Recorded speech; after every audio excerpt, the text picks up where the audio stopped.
This is Carita Parks with Bowie TV at the Under Armour Performance Center. The Baltimore Ravens wrapped up their last day of training camp practice with fans on Thursday. It was a fairly short practice as they prepared for their second preseason game against the Atlanta Falcons on Saturday.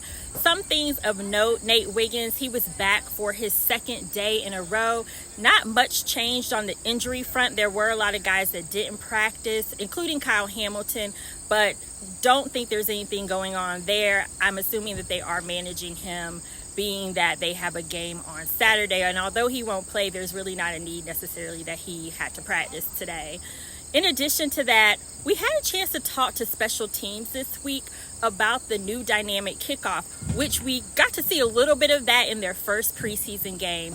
That is definitely something to watch as they go against Atlanta. No one's giving away their trade secrets at this point, but they do want to make sure that they continue to get better and better at it. And the preseason is the time to fine-tune everything before they get into the regular season. And talking to special teams coordinator Chris Horton earlier this week, he liked what he saw from his group in the first preseason game, and he's going to evaluate the second preseason game. And he said that they'll continue to add different schemes moving forward. Here's more from Chris Horton. I think we got a physical football team. I think we play special teams the right way with physicality and effort. So I think we'll be good there. In the return game, I think it's going to come down to, again, how well we block and, and how well we stop those guys from penetrating down the field and stopping our returns. I thought our young returners came out, ran the ball well, ran the ball downhill, and as we continue to go throughout this thing, we'll continue to develop, we'll continue to introduce more schemes. Horton also praised Justin Tucker, who, as we know, is the best kicker in the NFL. But as long as he's been in the league, this is the first time there's been such a rule change to the kickoff. But Tucker said he's pretty much ready for anything and ready to contribute in any way that he needs to. As a kicker, my responsibility is still pretty much the same as it has been prior to the rule change, where I mirror, like you said, I will mirror the returner. But you never know, I might make one or two tackles and then I'm going to have to be two-gapping dudes and running through blocks and all that kind of stuff. So I'm ready to go. There was also a lot of talk this week about punter Jordan Stout and his growth and development as he enters year 3. He also talked today about the new kickoff rule, but also said that he's just trying to get better at his job each and every day. And he mentioned that working with Justin Tucker, that makes him better. So I asked him, what has he learned from Justin Tucker throughout his time working with him? Here's what Stout had to say. You mentioned Justin makes you better. What's it been like having the opportunity to work with him? He is the best at his job in the NFL right now. And then just how has he made you better? Yeah, he's the greatest of all time, and just watching him each and every day, how talking about Gunnar, about talking about how Justin has his routine and how he follows the same thing every single day to a T, never straying away from what makes him great. And I'd say that it's great, just learning from him every day, and he's the best. This is Carita Parks with Bowie TV. That has been your Ravens Rundown. Stay tuned to our post-game report after the Atlanta Falcons game on Saturday, and also make sure you're following us on all social media platforms at Bowie TV Sports.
Y'all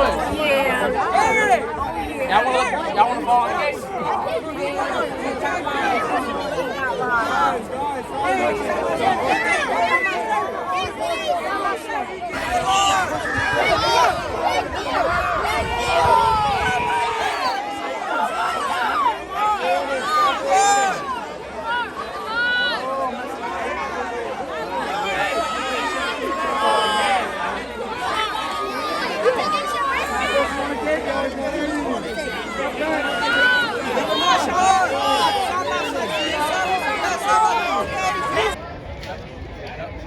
Everybody go with that?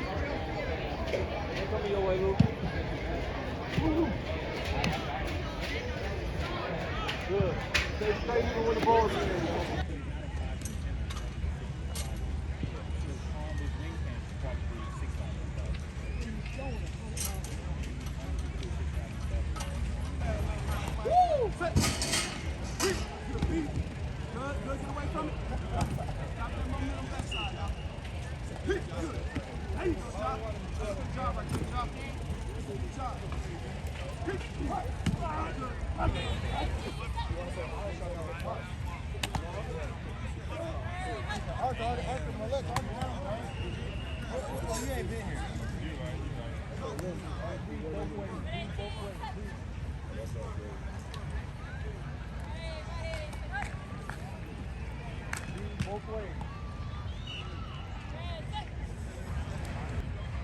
Stay down, keep your shoulders down. Don't get lazy on me, guys. Let's go. Shoulders down. Good technique, too.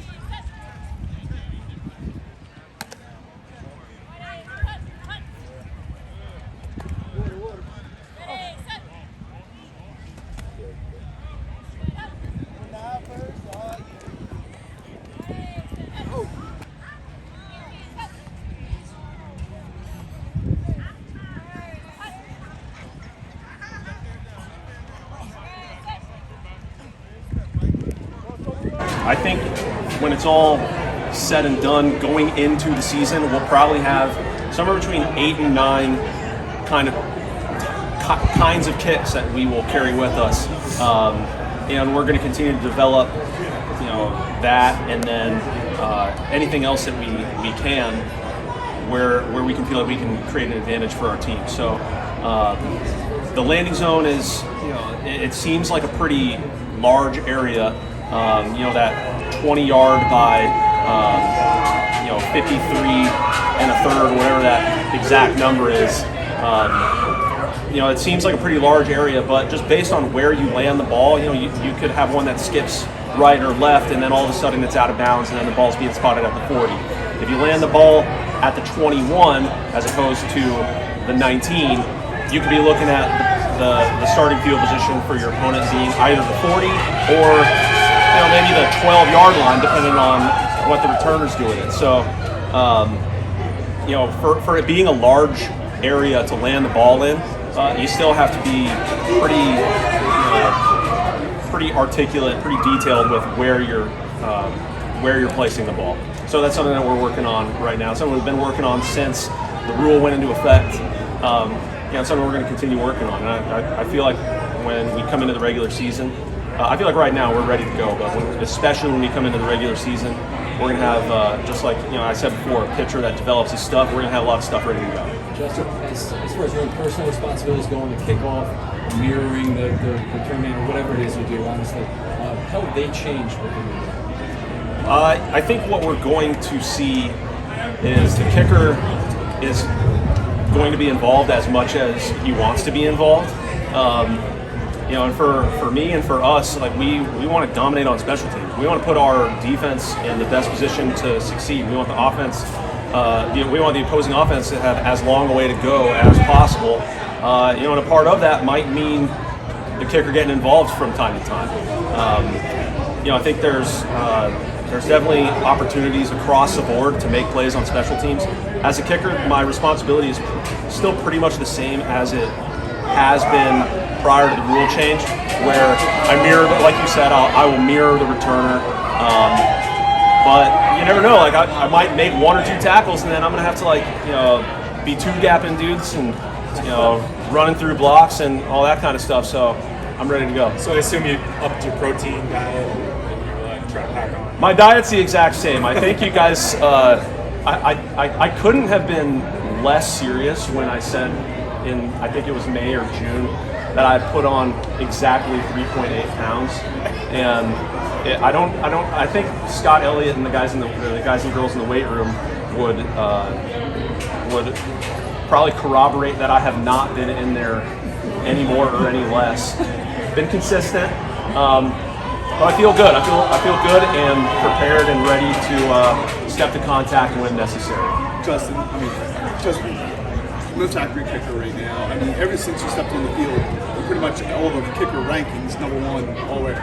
So what do you work on in training camp? What's kind of like, when you're considered the best at your position, what are you working on in training camp? I think as soon as any player in any sport starts thinking that they're really sweet, that as the old adage goes, pride comes before the fall. I think what we do on a day-to-day basis is we come out here and we try to make one kick at a time. We try to do our best with each rep that we get on field 3 by ourselves or in team periods. It's just about making the next kick and continuing to just be consistent more than anything. I think, and I go back to what you said just a minute ago. When somebody's considered at the top or at the pinnacle of their craft, the ones that are able to sustain that level of heightened success never talk about themselves. I really try to make it a point. Like, I might joke about it with my teammates sometimes, but I really do believe fully that I haven't done any of this, in the last 12 years by myself. I've had excellent teammates. I've had excellent coaching. As much as Randy and I joke that we might not like each other all the time, I love Randy dearly, and Jerry Rosberg, Chris Horton, TJ Weiss, like any Harbs, any and all the coaches that I've been blessed to be around have helped me and my teammates become the best football players that we can be. Sam Cook, Morgan Cox, Nick Moore, Jordan Stout, Tyler Ott last year. All of those guys have helped me become the best football player that I can be. I think if you ask, I think I've seen Tom Brady, talk about the undisputed GOAT of our game. He's been I remember seeing him asked about, what is it like to be the GOAT? What's it like to be the best ever? And it struck me that the first thing that he pointed to was everybody else around him. He talked about how he played with championship defenses. He played with championship pass catchers, championship caliber linemen, keeping him healthy, keeping him safe so he could deliver the ball. Championship coaching staff, developing himself and the players around him. So that's a very long way of saying that any level of success that I have, I have experienced, it's sure I do take pride in putting in the work every single day, but I'm around excellent people all the time. Justin, you hit the 68-yard field goal the other day. Only 5 50-plus-yard field goals for you last year. Are you hoping to be called on for some of these longer field goals this season? I just plan on being ready to go and ready to put the ball through the uprights. Any place, anytime. Whenever Harb sends me out there, it's for a reason. It's to come back with 3 points. Justin, to go back to the kickoff, does it feel counterintuitive not to hit the ball as hard as possible and to actually take something off your kick? Is there no other time in your career you had to hit the ball less hard? Yeah, it is. That's a really good question and a really good point. It's definitely been an adjustment. I've kind of always said that as a kicker, a lot of times people compare kicking a football to a golf swing, and the one caveat I would add is that I only use one club. I only use driver. A golfer's got to have, he's got to have a drive. He's got to have an approach shot. He's got to have his bunker shots. He's got to be able to putt. He's got to have the ability to do all of those things. And for the most part, occasionally you have a specialty kick like a swim kick or an onside kick, but for the most part, it's one club. It's a driver. So now I am opening up the bag and we've got a lot more clubs we have to have a lot more clubs to pick from. So it's not necessarily about taking anything off of the ball. It's about being deliberate with where I place the ball. So instead of smashing every single ball like as hard as I can, I just have to mentally lock in to the same degree, but place the ball with just that much more intention. All right, thank you, Justin. All right, thanks, guys. Stadium high rumors we've seen in the last few days from both in the game and I guess is anything different about what's going on this year? Just spending more time this offseason. Actually, I'm in the process of experimenting with how to become the best punter I can. And this offseason, I went and I did speed training for 2.5 months. I want to be able to hit those really high punts, but not have to try hard, And that sounds a little arrogant or whatever, but I'm just trying to be the best I can each day. Jordan, Randy called you the best holder in the NFL right now. What does that mean coming from your coach? And do you feel that way? Yeah, it means a lot because that's high praise coming from Randy. And I couldn't do it without Justin. Couldn't do it without Randy. Couldn't have done it without Sam Cook. Can't do it without Nick. It's without those guys, it's not possible. Justin holding me to a high standard. Nick snapping the ball at 12 o'clock laces over the spot so I can put it down fast. It's something that we take great pride in. And Sam Cook is the best holder of all time. And learning from him has been great. What resulted in it? Or what goes into that? What are the different aspects? Oh God, I could talk about it all day. It looks like I'm just putting the ball down, but so essentially Justin wants the ball to be put down essentially on the size of a piece of rice. It needs to be perfect every time, and that's why he's great. He's a system guy. There's that, he likes the ball to be down really fast. So starting my rookie year, they've been telling me, and they still tell me, get the ball down faster, get the ball down faster. Sam sometimes says, hey man, good job taking your time on that one. So we have some fun with it, but it's just it really is an everyday thing. It's never good enough, and it never will be good enough, and I think that's why we're so great at it. John, I know you spent some time yesterday in practice talking with Gunnar Anderson.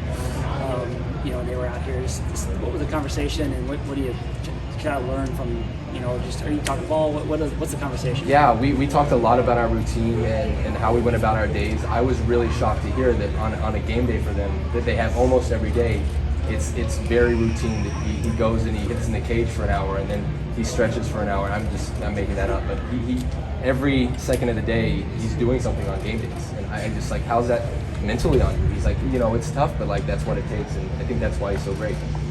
Jordan, do you feel like you've been more consistent out here in practice in year 3? Gaining consistency is the name of the game for punter, right? Do you feel like you've been more consistent, and what's leading to that? Yeah, I feel like this is the most consistent I've ever been. This is my job, and I treat it like that. I go to bed at night, and I'm thinking about punting. I wake up in the morning, and I'm thinking about punting. Harb says it all the time. It's if you're not thinking about football, what are you thinking about? So, all day, every day, I'm thinking of how I can get better. And I think that's the result of why I'm doing so much better. Jordan, you mentioned Justin makes you better. What's it been like having the opportunity to work with him? He is the best at his job in the NFL right now. And then just how has he made you better? Yeah, he's the greatest of all time. And just watching him each and every day, how talking about Gunnar, about talking about how Justin has his routine and how he follows the same thing every single day. To a T, never straying away from what makes him great.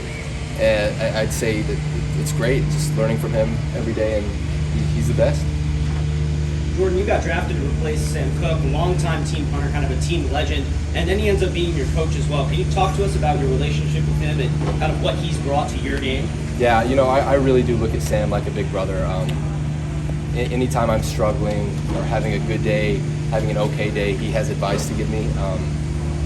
I go back and watch his tape and just somewhat try to replicate what he does in terms of consistency and ball placement. He really is. He was one of the best, and learning from him every day is great. Is there anything specific in your punting that you and he have really worked on? A still ball.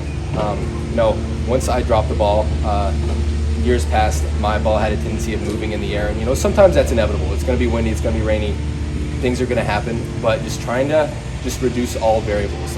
I want it to be as easy as possible. 3 things that I do is I try to walk when I punt, because I walk all day every day. I try to hold the ball like I'm shaking a hand, because I shake hands all day, and then just try to like have a controlled tempo and just keeping that the same every time. And those are all things Sam taught me.